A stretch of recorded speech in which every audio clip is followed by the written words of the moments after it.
Hai guys, kembali lagi nih dengan admin. Dan kali ini, saya membawa informasi yang benar-benar bikin kita seneng tapi sekaligus ironi. Karena setelah sekian lama nih, pemerintah kita pura-pura buta, pura-pura tuli. Akhirnya, sekarang mereka melek juga. Kenapa? Karena presiden kita telah terang-terangan menyatakan perang pada oligarki yang udah lama menghisap kekayaan bangsa ini. Ya, melalui tambang-tambang ilegal.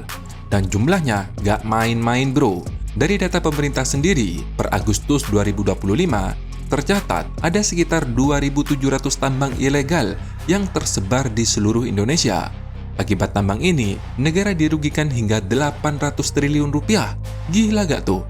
Ini kalau buat bangun IKN, udah jadi tuh 2 kota sekaligus. Kalau buat bangun kereta cepat, udah nyampe Semarang.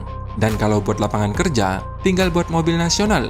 Uang segitu bahkan 5 kali lebih besar dari seluruh aset milik VinFast atau mobil nasionalnya Vietnam. Nah, seberapa besar nyali presiden kita nih untuk memberantas tambang ilegal ini? Apakah cuma pion-pion kecil saja yang disikat atau justru sebaliknya? Karena tambang ilegal ini masalahnya sangat kompleks bro. Mulai dari pejabat daerah, oknum TNI dan Polri, investor asing, bahkan ada oknum DPRD yang juga terlibat di dalamnya. Penasaran kan info lengkapnya? Tanpa banyak basa-basi, yuk kita cari tahu info lengkapnya. Sesuai yang admin sudah kabarkan nih beberapa waktu lalu, belum beres membabat lahan-lahan sawit dari perusahaan nakal dan sekaligus membabat mafia minyak hingga jokernya tuh kabur terkencing-kencing ke Malaysia. Tapi kini, Presiden Prabowo telah melangkah lebih jauh untuk membereskan tambang-tambang ilegal di Indonesia. Beliau menyampaikan pernyataan tegas dalam sidang tahunan MPR pada Kamis lalu. Tak main-main bro, strategi yang sama dilakukan pada perusahaan sawit nakal dan mafia minyak, yaitu fokus pemberantasan juga mencangkup pembongkaran para backing kuat di balik bisnis haram tersebut, termasuk dari kalangan elit maupun aparatur negara. Presiden juga bahkan menginstruksikan TNI untuk mengerahkan pasukan dalam operasi penertiban tambang ilegal. Ini menandakan bahwa masalah ini bukan lagi dipandang sekedar pelanggaran ekonomi ataupun hukum biasa, melainkan sudah masuk ke ranah kedaulatan negara. Kasarnya nih, lu bukan lagi nyolong, tapi pengkhianat bangsa. Di sisi lain, jika penambang berasal dari rakyat kecil atau punya itikad baik yang cuma sekedar cari makan doang nih, pemerintah akan memberikan solusi legal melalui pembentukan koperasi. Tapi, kalau aktivitas penambang yang dijadikan kedok penyelundupan tetap akan ditindak tegas, ya siap-siap aja tuh resiko ditanggung sendiri bro. Data dari pemerintah per Agustus tahun 2025 terdapat 2.700 tambang ilegal di berbagai wilayah Indonesia. Aktivitas itu mencangkup penambangan liar di kawasan hutan maupun di luar kawasan hutan tanpa izin usaha pertambangan. Kerugian negara akibat tambang ilegal ini ditaksir mencapai 800 triliun dan itu pun hanya dihitung dari pajak dan kewajiban lainnya yang tidak masuk ke kas negara. Belum dihitung dari kuantitas hasil tambang, kerusakan lingkungan, mengganggu pasokan bahan baku hilirisasi, dan lain-lain bro.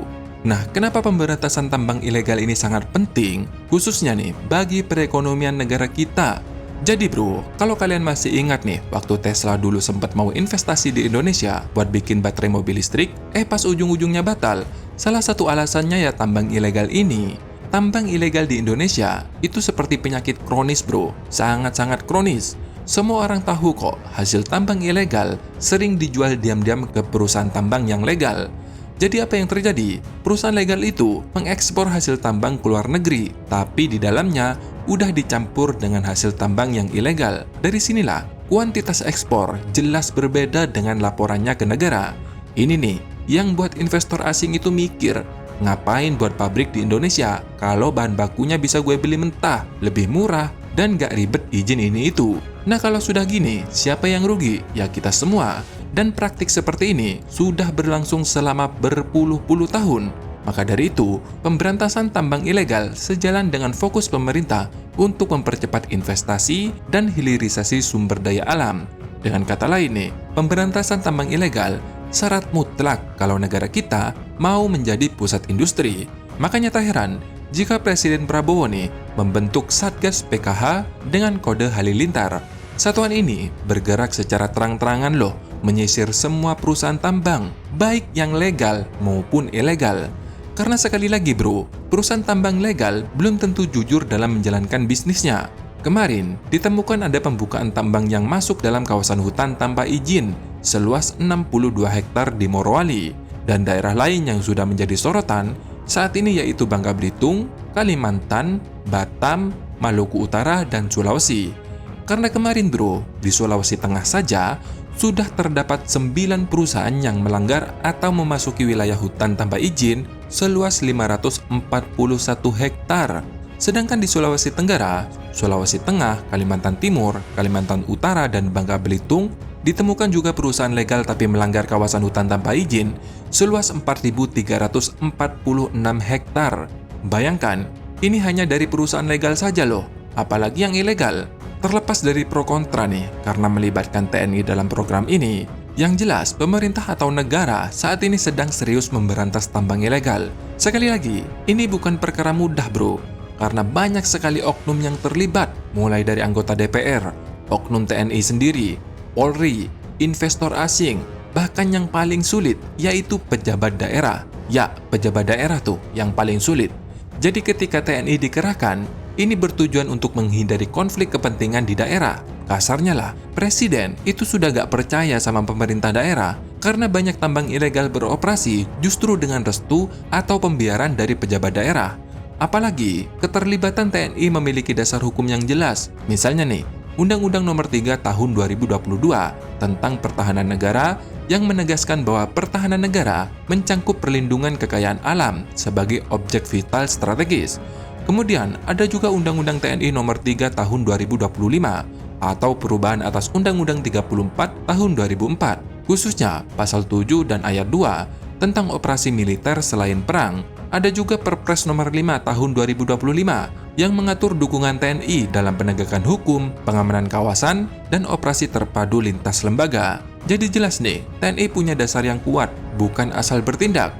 Bahkan yang menarik nih, saat Presiden Prabowo menggelar rapat terbatas darurat di kediamannya di Hambalang, ia mengungkapkan banyak tambang ilegal sulit diberantas karena adanya backingan dari oknum jenderal. Bahkan, ia mengaku sendiri loh memiliki data resmi terkait aktivitas bisnis tersebut, termasuk informasi dari intelijen luar negeri. Kepada pemerintah kita laporannya saya mengekspor nikel misalnya, ini belum tentu nikel ya. Saya mengekspor nikel 10 juta ton. Tapi di Cina dilaporkan mengimpor nikel dari Indonesia 100 juta ton. Saya punya data ini, kata Pak Prabowo. Saya beli dari luar, bukan data dari dalam. Perusahaan ini nih, 34 tahun nih makan uang negara. Sampai gini Pak, kamu, Pak Listio, Pak Agus, Panglima, nggak ada gunanya kamu bintang-bintang tempat ini kalau tidak bisa membantu rakyat dengan mengatasi hal-hal ini.